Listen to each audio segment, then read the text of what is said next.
We are the Ministry of the Real Truth, and we strive to bring you the real truth, the whole truth, and nothing but the truth. We are looking at the Histories by Tacitus, the Roman orator, historian, and this particular website with the information to follow. Here it says commentary. Several comments have been posted about the Histories. We went to that particular page.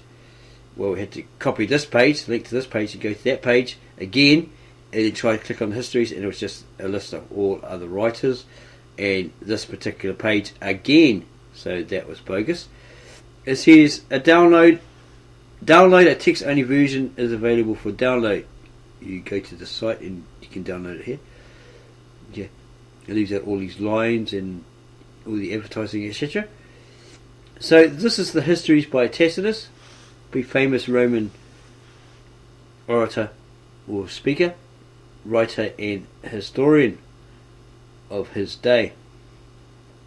The Histories by Tacitus, written 109 ACE, it's after the Christian era, translated by Alfred John Church and William Jackson Brodrib. Table of Contents, Book 5. We actually have the Reader's Digest version of this book. At first we thought, hey, there's something missing from here, but we just couldn't see it. So we looked at the book and then looked at this and we found it. AD 70.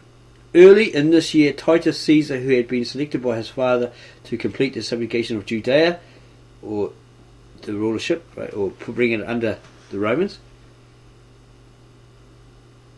he invaded it and brought it under the Roman Empire, and who had gained distinction as a soldier while both were still subjects, began to rise in power and reputation as armies and provinces emulated each other in the attachment to him. The young man himself, anxious to be thought superior to his station, was ever displaying his gracefulness and his energy in war. By his courtesy and affability, he called forth a willing obedience, and he often mixed with the common soldiers while working or marching, without impairing his dignity as general. He found in Judea 3 legions, the 5th, the 10th, and the 15th, all old troops of Vespasian's. To these he added the 12th from Syria, and some men belonging to the 18th and 3rd, whom he had withdrawn from Alexandria. This force was accompanied by 20 cohorts of allied troops and 8 squadrons of cavalry by the 2 kings of Agrippa and Sehamus, by the auxiliary forces of King Antiochus, by a strong contingent of Arabs who hated the Jews with the usual hatred of neighbours, and lastly by many persons brought from the capital and from Italy by private hopes of securing the yet unengaged affections of the prince. With this force, Titus entered the enemy's territory, preserving strict order on his march, reconnoitring every spot and always ready to give battle. At last he encamped near Jerusalem. So what does that mean? Reconnoitring. Does that mean it's like going back and checking that they were under his authority, that they're doing as they were told, etc.? Maybe. As I'm about to relate, or this Tacitus is about to relate the last days of a famous city, it seems appropriate to throw some light on its origin. Some say that the Jews were fugitives from the island of Crete, who settled on the nearest coast of Africa about the time when Saturn was driven from his throne by the powers of Jupiter. Is that literally a mythical planet legend? We'd have to ask the guy at work who claimed he is of Roman descent and he believes in the power of the planets, etc. But if we can find it online, that's even better and easier. Evidence of this is sought in the name. There is a famous mountain in Crete called Ida. The neighbouring tribe, the Idaea, came to be called Judea by a barbarous lengthening of the national name. Others assert that in the reign of Isis, the overflowing population of Egypt, led by Hierosolumus and Judas, discharged itself into the neighbouring countries. Many again say that they were a race of Ethiopian origin. So would they be African? Would they be dark, black, right? Who in the time of King Cepheus were driven by fear and hatred of their neighbours to seek a new dwelling place.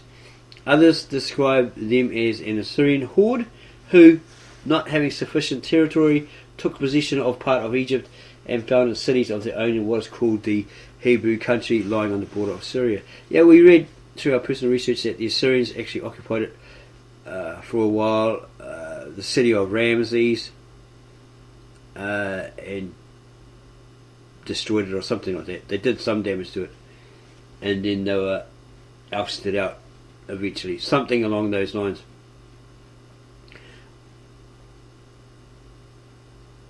Others again assign a very distinguished origin to the Jews, alleging that they were the Solimi, a nation celebrated in the poems of Homer, who called the city which they founded Hierosolima after their own name.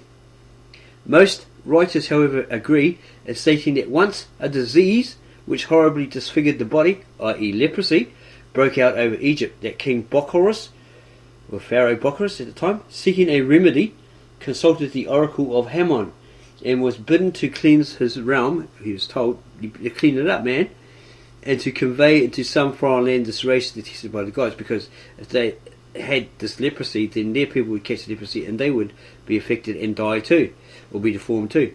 The people, who had been collected after diligent search, finding themselves left in the desert, sat for the most part in a stupor of grief till one of the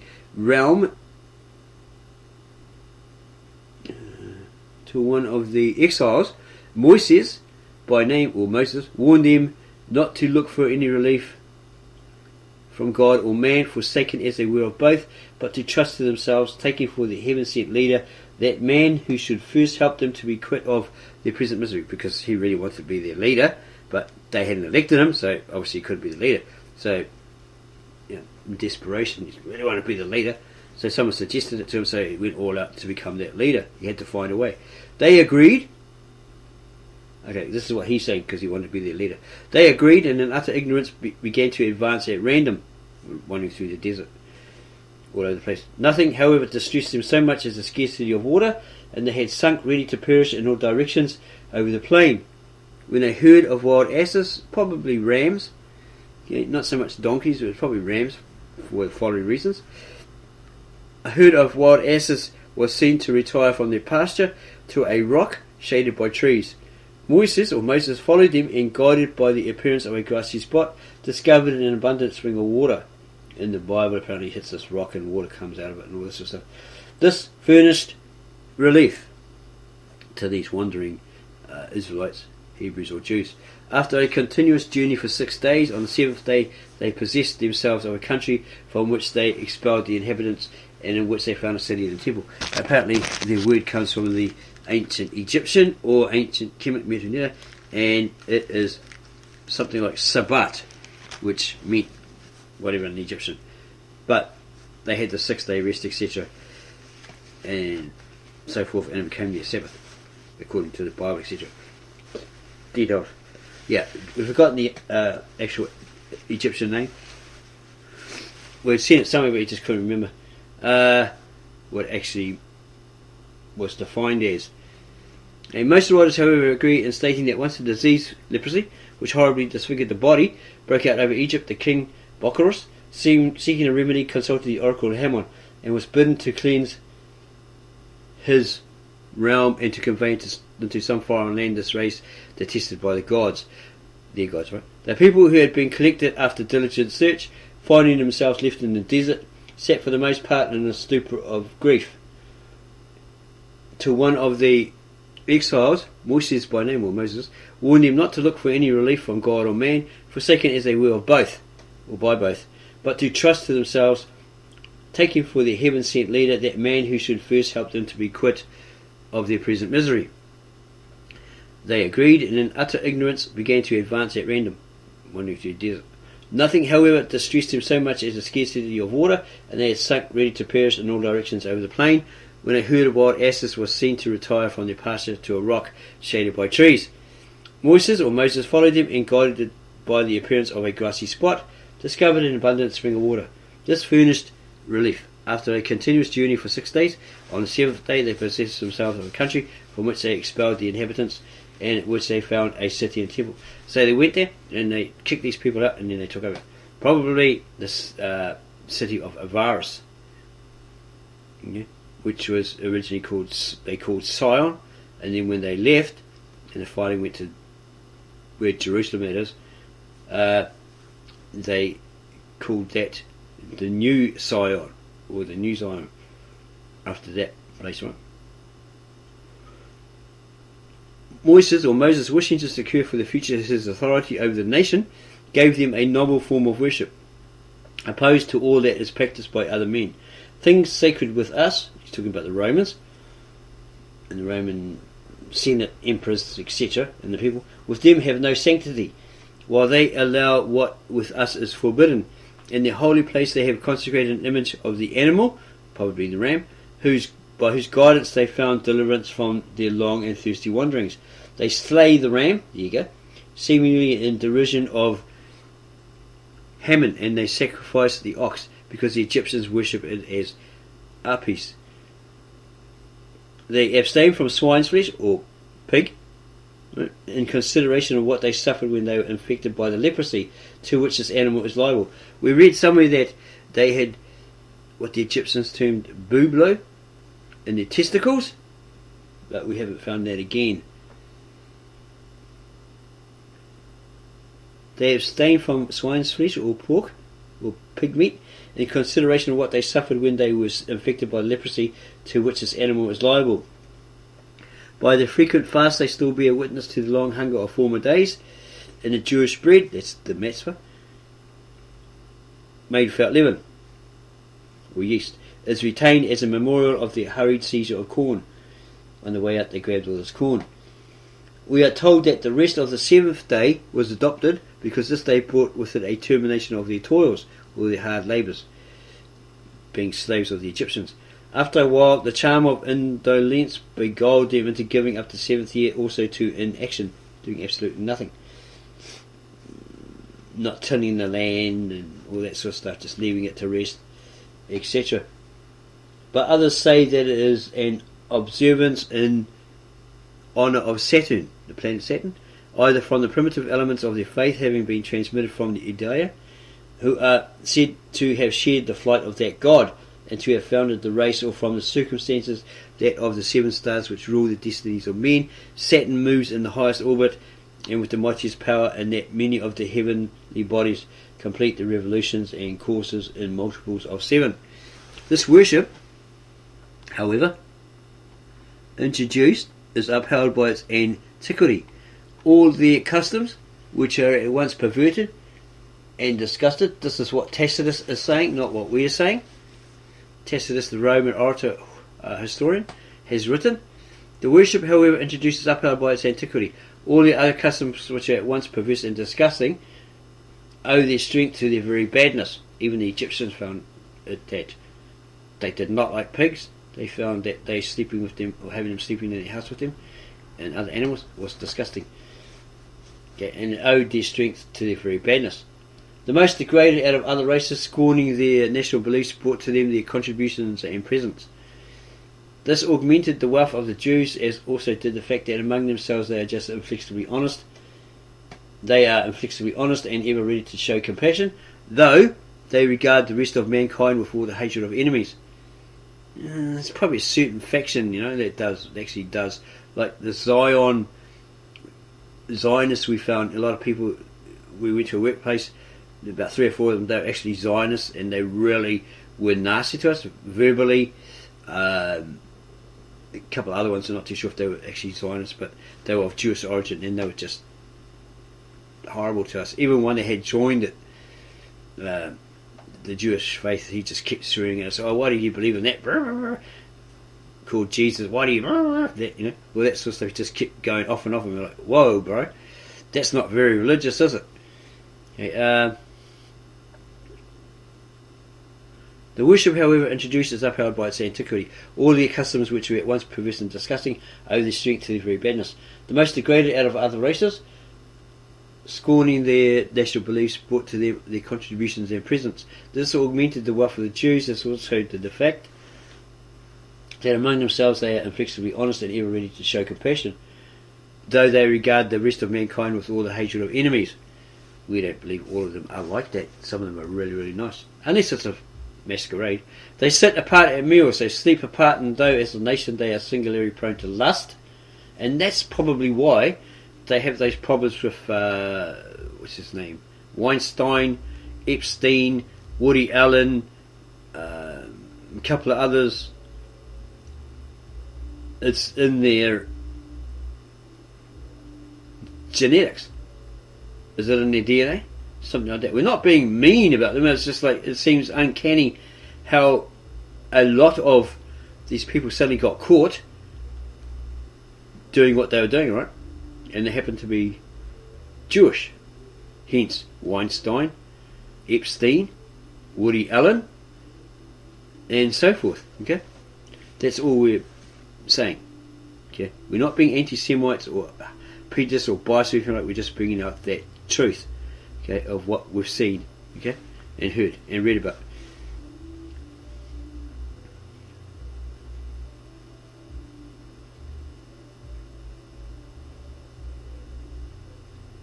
They sit apart at meals, they sleep apart, and though as a nation they are singularly prone to lust, they abstain from intercourse with foreign women.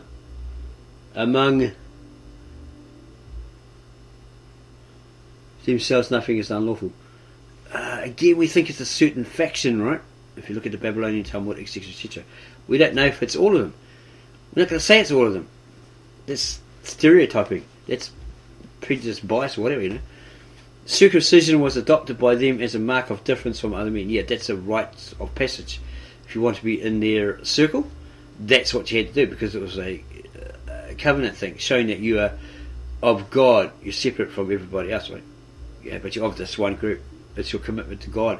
It's your right of entry. Like, if you pull a sign in Freemasonry or whatever, then they recognise, oh, you are actually a member. A certain handshake or something like that.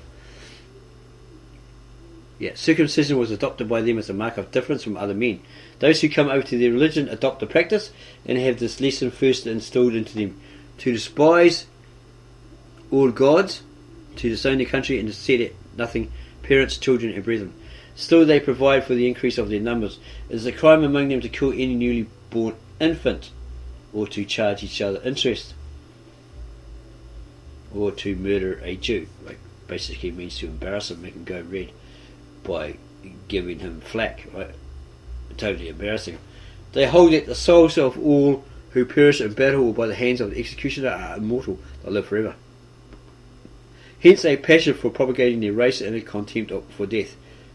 They are wont to bury rather than to burn their dead. Following in this the Egyptian custom, they bestow the same care on the dead, and they hold the same belief about the lower world. Quite different is their faith about things divine. The Egyptians worship, well, we'd say venerate, okay? We don't really know if they actually praise animals, cats, whatever like that. We know that they do they did have statues, all this sort of stuff, and it looks like they venerated them. Okay, it's just the Western archaeologists, etc., Western theologists, Christians, like to say, oh, they're devil worshippers and all this sort of stuff. They're satanic. The latter perversion of it, that you see through Freemasonry, New World Order, all that, yeah, sure. They are a perverse, satanic worshipping cult. Okay. If the evidence is there, then yeah, we agree. Okay. The Egyptians worship many animals and images of monstrous form. The Jews have purely mental conceptions of deity as one in essence. So it's one God in essence. Or could that mean actually three in essence? But here it looks like it says one God, monotheistic in essence. They call those profane who make representations of God in human shape out of perishable materials. Yeah, wood, stone, clay and all that sort of stuff. Yeah, it's a no-no. Because those gods don't do anything for you, do they? They don't speak, they don't walk around, they don't do nothing. Logic and common sense, right? They believe that being to be supreme and eternal, neither capable of representation nor of decay. They believe that being to be supreme and eternal, dear God, right? Neither capable of representation nor of decay. They therefore do not allow any images to stand in their cities, and that's what happened when it was Titus invaded and put up the Roman banner and all this other stuff. They were aghast, right? They were like, oh no, you can't bring that here, you can't come into our temple before that with your banner and all that sort of stuff. You're a pagan, blah blah blah. And that a golden vine was found in the temple. Some have thought that they worshipped Father Liber, the conqueror of the East, though their institutions... Okay, we'll go back here. They therefore do not allow any images to stand in their cities, much less in their temples. This flattery is not paid to the kings, nor this honour to our emperors, the Roman emperors. From the fact, however, that their priests used to chant to the music of flutes and cymbals, and to wear garlands of ivy, and that a golden vine was found in the temple, some have thought that they worshipped Father Liber, the conqueror of the East, though their institutions do not by any means harmonise with the theory or that theory. For Liber established a festive and cheerful worship, while the Jewish religion is Tacitus and mean, according to Tacitus, this orator, this historian in the Romans, right? That's his point of view, or someone else that's related to, not ours. Eastward, the country is bounded by Arabia, which actually didn't exist, because you have this N suffix on the end, which is a Greek Latin loan word meaning something belonged to a certain people. Okay, so this geographical region was frequented or occupied by nomads, Arabs, meaning those who wandered desert regions, had tents, put up pitched tents and raised sheep, goats and so forth. That's what it's really referring to. Eastward, the country is bounded by Arabia. To the south lies Egypt. On the west are Phoenicia and the Mediterranean. Supposedly this is where the language of Aramaic etc. came from, the Phoenicians, to start with. Okay. Northward, it commands an extensive prospect over Syria. The inhabitants are healthy and able to bear fatigue. They're pretty weathered, right? Wandering around in the desert, so they'll be pretty weathered. People used to all that sort of stuff. Rain is uncommon, but the soil is fertile. Its products resemble our own. They have, besides the balsam tree and the palm. The palm groves are tall and graceful. The balsam is a shrub. Each branch, as it fills with sap, may be pierced with a fragment of stone or pottery. If steel is employed, the veins shrink up. Wow, what a plant, weird plant. The sap is used by physicians. Libanus is the principal mountain and has, strange to say, amidst these burning heats, a summit shaded with trees and never deserted by its snows. The same range supplies and sends forth the stream of the Jordan. This river does not discharge itself into the sea, but flows entirely through two lakes, and is lost in the third. This is a lake of vast circumference. It resembles a sea, but is more nauseous in taste. It breeds pestilence among those who live nearby. Its noisome odour, it cannot be moved by the wind, and it affords no home either to fish or water birds. Is it talking about the Dead Sea though?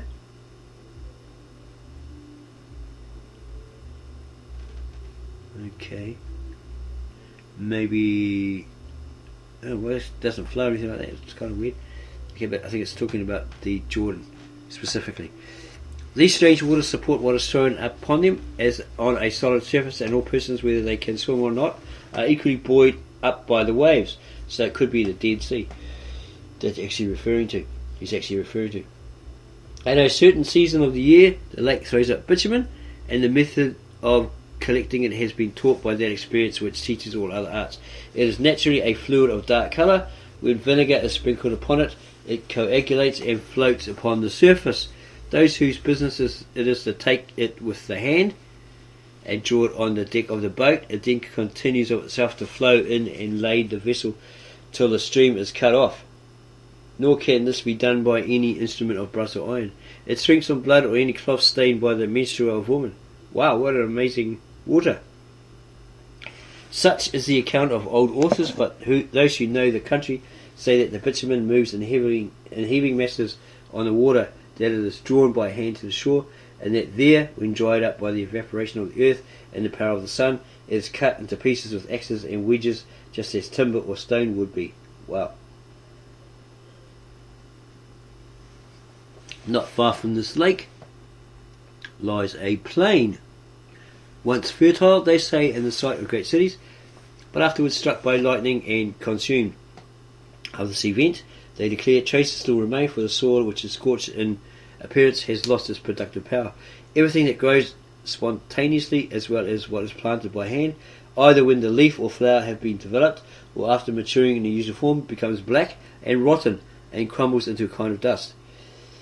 Tacitus says here he's ready to allow, on the one hand, that cities once famous may have been consumed by fire from heaven, i.e. Sodom and Gomorrah, while on the other, Tacitus imagines that the earth is affected by the exhalations of the lake, that the surrounding air is tainted, and that thus the growth of harvest and the fruits of autumn decay under the equally noxious influences of soil and climate. The river Belas also flows into the Jewish Sea. About its mouth is a kind of sand which is collected, mixed with niter or nitra, and fused into glass. This shore is of limited extent, but furnishes an inexhaustible supply to the exporter. So somebody can make money off that, right? A great part of Judea consists of scattered villages. They have also towns. Jerusalem is the capital. There stood a temple of immense wealth there. First came the city with its fortifications, then the royal palace, then within the innermost defences the temple itself. Only the Jews might approach the gates.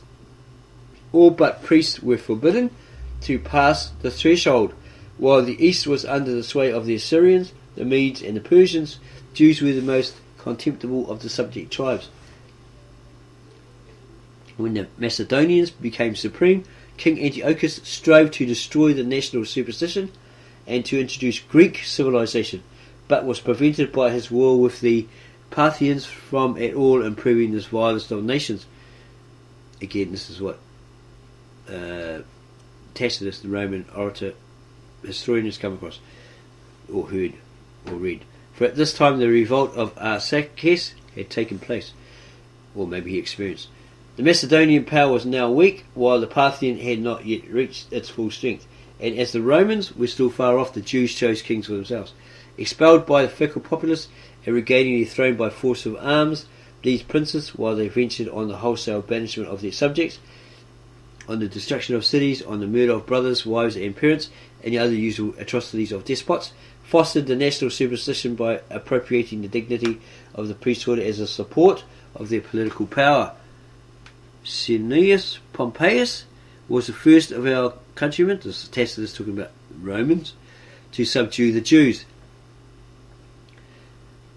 Availing himself of the right of conquest, he entered the temple. Thus it became commonly known that the place stood empty with no similitude of gods within, and that the shrine had nothing to reveal. The walls of Jerusalem were destroyed, the temple was left standing. After these provinces had fallen, in the course of Roman civil wars, into the hands of Marcus Antonius, Pacorus, king of the Parthians, seized Judea. He was slain by Publius Ventidius, and the Parthians were driven back over the Euphrates. Caius Sosius reduced the Jews to subjection. It came under their rule, right? Became their subjects. The royal power, which had been bestowed by Antony on Herod, was augmented by the victorious Augustus Caesar. On Herod's death, one Simon, without waiting for the approbation of the emperor, was that the approval or something, or something of the emperor, usurped the title king. He took on the title of king. He put upon himself the title of king. He was punished by Quintilius Varus, then governor of Syria, and the nation with its liberties curtailed, and was divided into 3 provinces under the sons of Herod. Under Tiberius all was quiet, but when the Jews were ordered by Caligula to set up a statue in the temple, there you go, putting their statues in the temple area, or in the temple itself, and saying worship us probably, they preferred the alternative of war, because he just violated their temple, putting this pagan idol in there. The death of the emperor put an end to the disturbance, when Caligula was killed, right, by his own.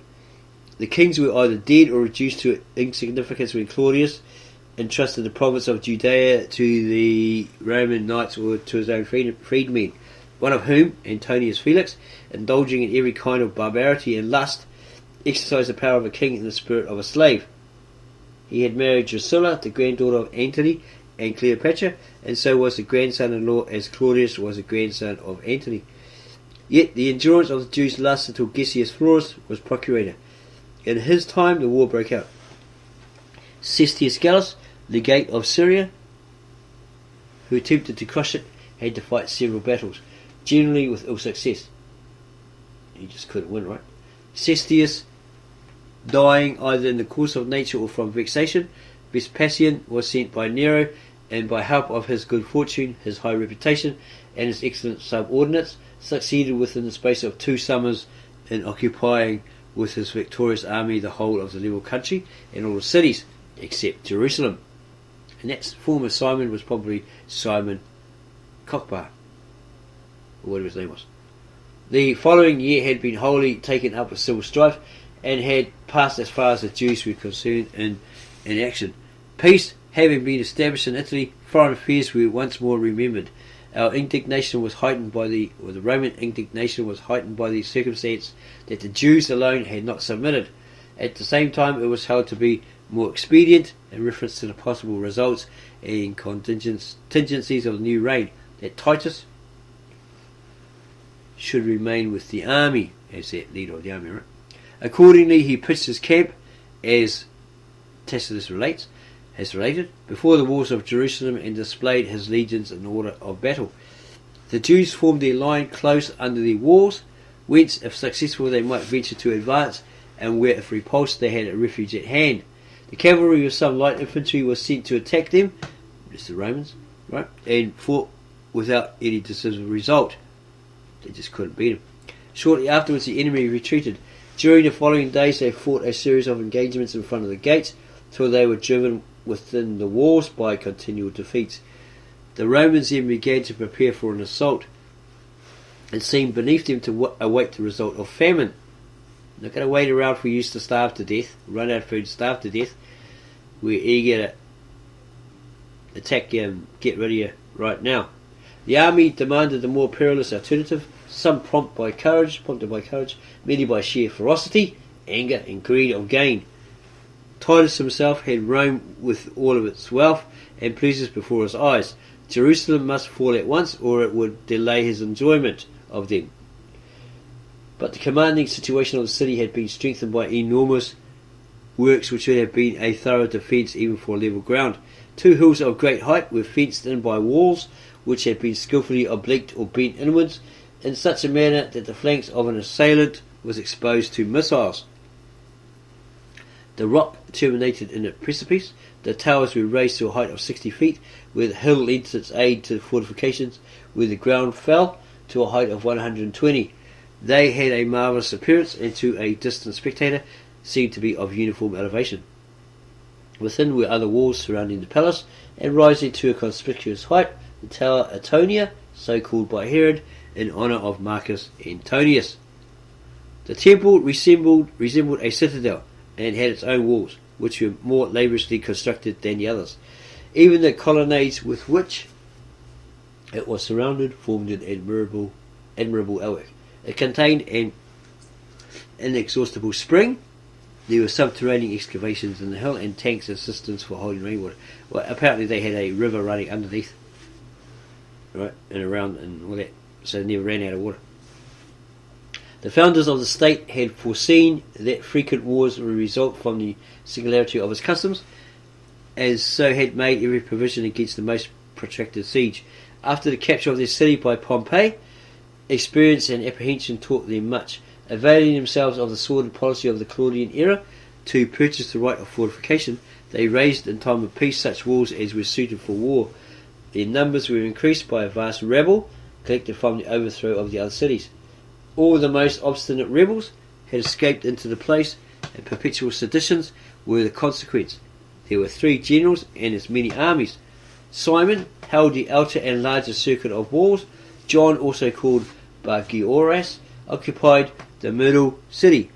Eleazar had fortified the temple. John and Simon were strong in numbers and equipment, Eleazar in position.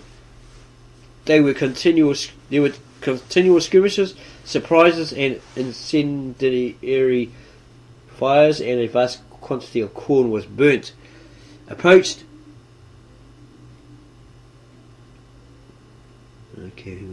Before long, John sent some emissaries who, under pretense of sacrificing, they're pretending that they're sacrificing something, going out for a sacrifice somewhere, slaughtered. He sent some messengers who, under pretense of sacrificing, slaughtered Eleazar and his partisans and gained possession of the temple. The city was thus divided between two factions, till as the Romans approached, war with the foreigner brought about a reconciliation. Let's make a deal with them, right? Now, we don't get wiped out and all this sort of stuff. Well, let's kiss a bit of bum, make a deal with them. They might take it easier on us. We might benefit from that. Prodigies had occurred which this nation, prone to superstition, but hating all religious rites, did not deem it lawful to expiate by offering a sacrifice. There had been hosts joining battle in the skies, the fiery gleam of arms, the temple illuminated by sudden radiance from the clouds. The doors of the inner shrine were suddenly thrown open, and a voice of more than mortal tone was heard to cry that the gods were departing. At the same instant there was a mighty stir as of departure. Some few put a fearful meaning on these events, but in most there was a firm persuasion that in the ancient records of the priests was contained a prediction of how at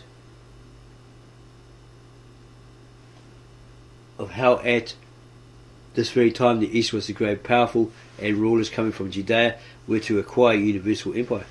These mysterious prophecies had pointed to Vespasian and Titus, but the common people, with the usual blindness of ambition, had interpreted these mighty destinies of themselves, and could not be brought, even by disasters, to believe the truth. Tacitus had heard the total number of the besieged, of every age in both sexes, amounted to 600,000. All who were able bore arms, and a number more than proportionate to the population had the courage to do so. Men and women showed equal resolution, and life seemed more terrible than death if they were to be forced to leave their country. Such was this city and nation, and Titus Caesar, seeing that the position forbade an assault or any of the more rapid operations of war, determined to proceed by earthworks and covered approaches. The legions had their respective duties assigned to them, and there was a cessation from fighting till all the inventions used in ancient warfare or devised by modern ingenuity for the reduction of cities were constructed. Meanwhile, Civilis, having recruited his army from Germany after his defeat among the Treveri, took up his position at the old camp, where his situation would protect him, and where the courage of his barbarian troops would be raised by the recollection of successes gained on the spot. He was followed to this place by Cerealis, whose forces had now been doubled by the arrival of the 2nd, 6th and 14th Roman legions. The auxiliary, infantry and cavalry summoned long before had hastened to join him after his victory. Neither of the generals loved delay. They weren't going to wait around. But a wide extent of plain naturally saturated with water kept them apart. Civilis had also thrown a dam obliquely across the Rhine, so that the stream, diverted by the obstacle, might overflow the adjacent country. Such was the character of the district, full of hidden perils from the varying depths of the fords, and unfavourable to Roman troops. The Roman soldier is heavily armed and afraid to swim. For that equipment on, he'd drown, right? And he doesn't want to be without it. While the German, who is accustomed to rivers, is favoured by the lightness of his equipment and the height of his stature. So he was pretty tall, right? And his head might be above water, and they could swim. They weren't afraid to swim. The Batavi provoking a conflict, the struggle was at once begun by all the boldest spirits among our troops, the Roman troops, but a panic arose when they saw arms and horses swallowed up in the vast depths of the marshes, the swamps. They just disappeared. The Germans leapt lightly through the well-known shallows, and frequently quitting the front, hung on the rear and flanks of our army, the Roman army. It was neither the close nor the distant fighting of a land battle. It was more like a naval contest. Struggling among the waters or exerting every limb where they found any firm footing, the wounded and the unhurt, those who could swim and those who could not, were involved in one common destruction. The loss, however, was less than might have been expected from the confusion, for the Germans, not venturing to leave the morass, returned to their camp, The result of this battle roused both generals, though from different motives. Night and singing and shouting, our men in rage, or the Romans in rage and threats of vengeance. Next morning, Cerealis formed his front with the cavalry and auxiliary infantry.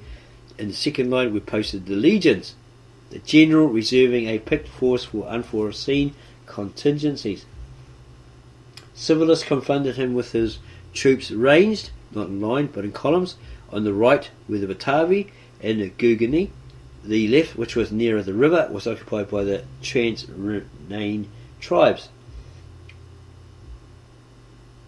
The exhortations of the generals were not addressed as formal harangues to the assembled armies, but to the divisions separately. As they rode along the line, Cerealis spoke of the old glory of the Roman name. He's boosting their morale, right? Of former and of recent victories. He told them that in destroying forever their treacherous, cowardly and beaten foe, or enemy, they had to execute a punishment rather than to fight a battle. They had lately contended with a superior force, and yet the Germans, the strength of the hostile army, had been routed, but few were left, who carried terror in their hearts and scars upon their backs. He addressed to the several legions appropriate appeals. The 14th were styled the conquerors of Britain. The powerful influence of the 6th had made Galba emperor. The men of the 2nd were in that battle first to consecrate their new standards and new eagle. That's the banner with the eagle head, the eagle on it, right? Then riding up to the army of Germany, he stretched forth his hand and implored them to recover their river bank, these Germans, right, and encamp by the slaughter of the foe, or the enemy.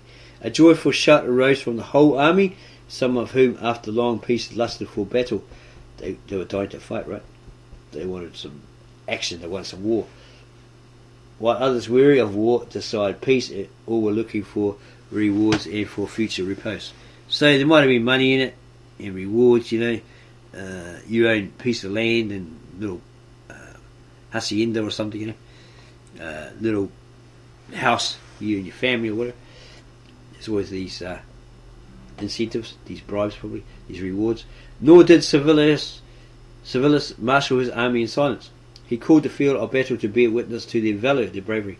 He told the Germans and Batavians that they were standing on the monuments of their glory, that they were treading underfoot the ashes and bones of legions. Wherever, he said, the Roman turns his eyes, captivity, disaster, and everything that is terrible confront him. Do not be alarmed by the adverse result of the battle among the Treveri. There, their own success proved hurtful to the Germans. For throwing away their arms, they hampered their hands with plunder. Since then, everything has been favourable to us and against the foe or enemy. All precautions which the skill of a general should take have been taken. Here are these flooded plains which we know so well. Here the marshes so fatal to the enemy. The Rhine and the gods of Germany are in your sight. Under their auspices give battle, remembering your wives, your parents, and your fatherland. This day will either be the most glorious among the deeds of the past, or will be infamous in the eyes of posterity.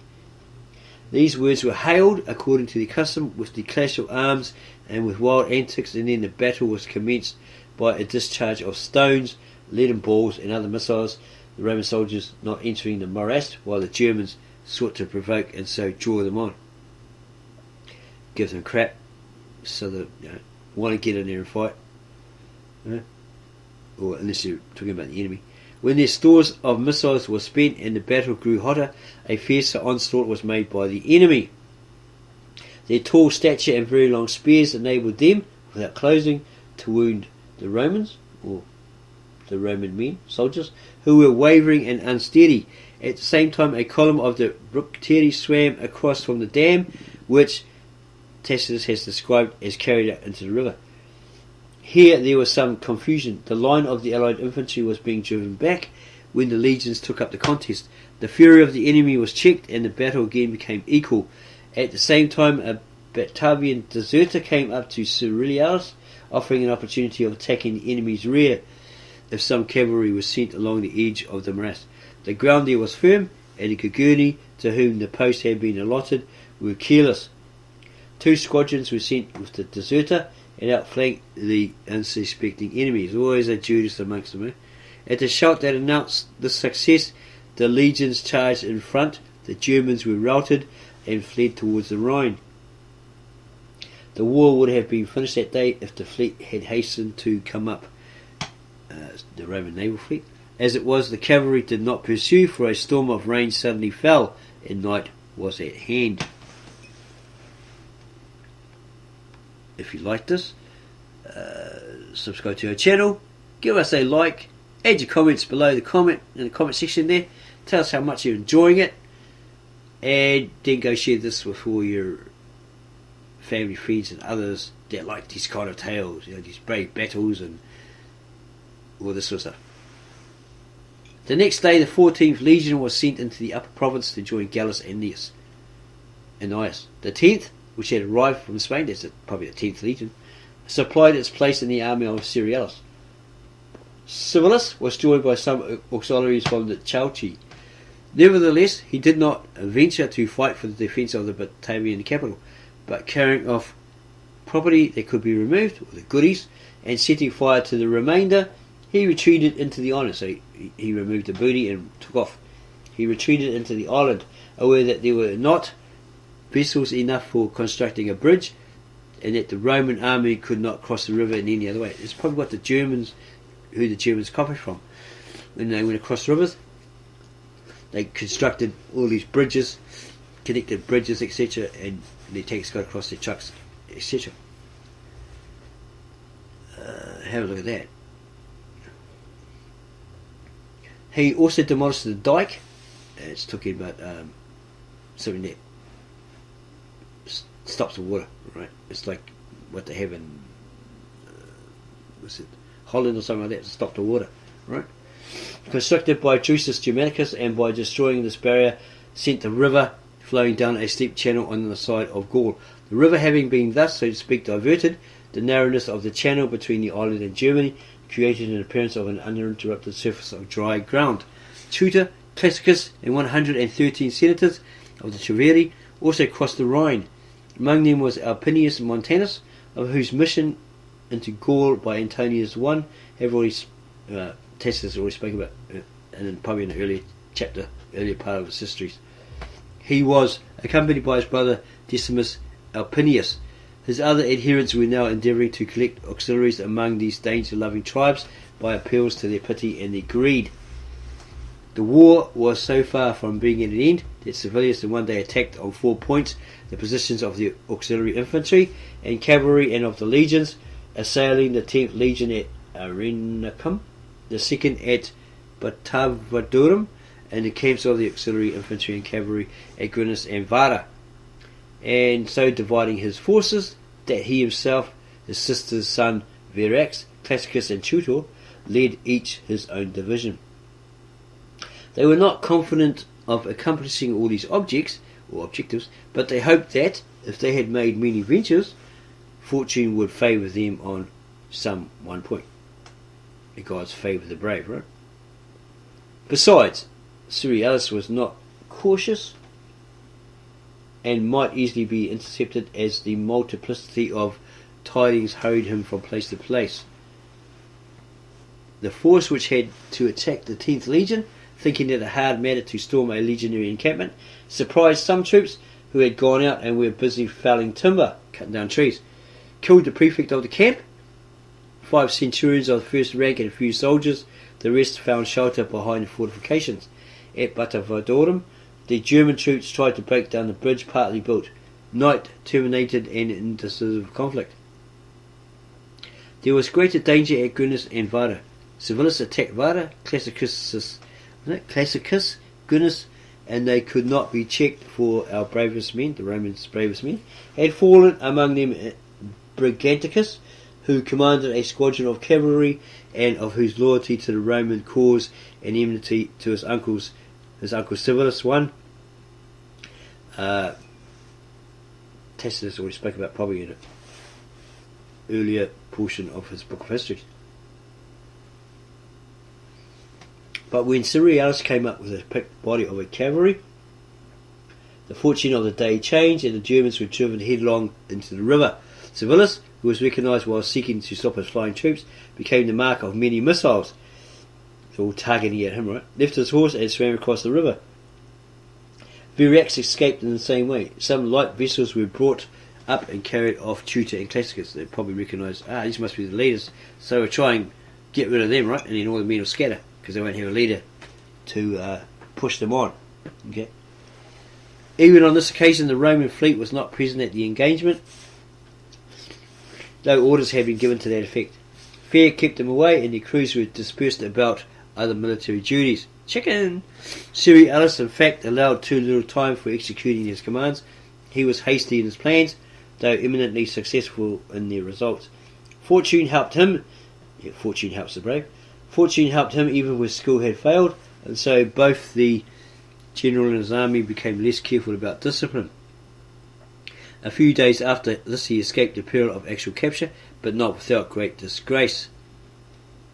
Oh my gosh, you failed. Oh my gosh, this happened and that happened. You were weak, etc., etc. He had gone to Novicium and Bona to inspect the camps which were then in course of erection for the winter abode of the legions. They built them up for the winter abode of the legions because winter was going on and they were froze to death. And was making his way back with the fleet, his escort being in disorder and his sentries negligent. The guards probably fell asleep on duty and they couldn't be bothered or something. It's too cold, right? This was observed by the Germans and they planned a surprise. They chose a dark and cloudy night and moving rapidly down the stream entered the entrenchments without opposition. Okay, who are they actually talking about? Okay. Who is this guy? Okay, he's gone to Novicium and Bona to inspect the camps. Okay. So that's where he'd gone, which were then in course of erection for the winter abode of the legions, and was making his way back with the fleet, the naval fleet, his escort being in disorder, and his sentries negligent. His lookouts probably. This was observed by the Germans, and they planned a surprise. They chose a dark and cloudy night, and moving rapidly down the stream, entered the entrenchments without opposition. The carnage was at first helped on by a cunning device. They cut the ropes of the tents, and slaughtered the soldiers as they lay buried beneath their own dwellings. Another force put the fleet into confusion, threw their grappling irons on the vessels and dragged them away by the sterns. They sought at first to elude notice by silence. Okay, is this about Jews, or is it sort of gone into Roman and German battles or something? Okay, yeah, it looks like it has. So we've gone further than we should have. We wanted to, but it's basically telling you about what the Jews were like in Egypt from a Roman orator historian's point of view, and possibly from the information, the gossip spread of why these, and the records probably, of why these enslaved Hebrew Israelites, Jews, were truly ousted out of Egypt, because they had these pigs who had leprosy, and these people probably had bublo in their groin, as the Egyptians said, because bublo is actually one of their words. It's disease in their testicles, and their oracles of heaven,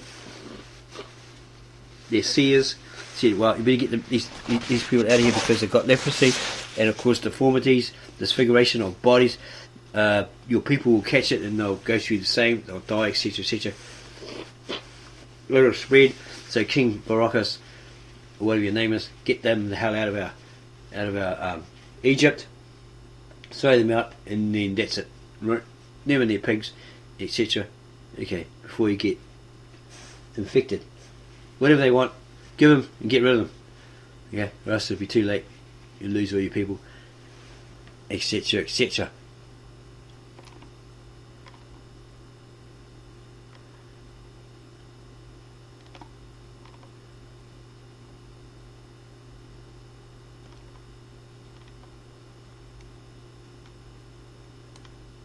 Here is the part that we read you, but we went overboard and went into Roman battles because it's so exciting.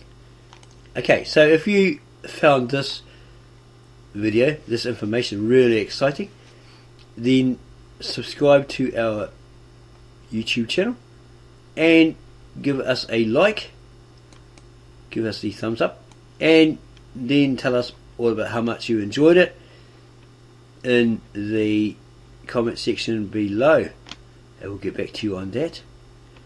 We're really interested in what you think of this particular video.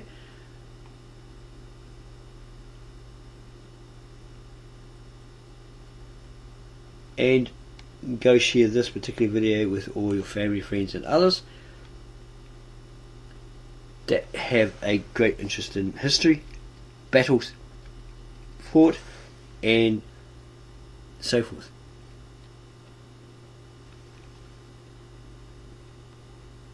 And information where Jews are concerned. Okay, because people out there need to know the truth, that real truth, the real history, which probably has been clouded or masked by Western theologians, historians, scholars, Christians, etc., who may have a prejudice bias against Jews, or who may themselves be Jewish, and don't want to put that out there, don't want that to get out there, because that's what really happened. We want to perhaps give them a false rendition, as many claim, right, and keep them dumb and numbed.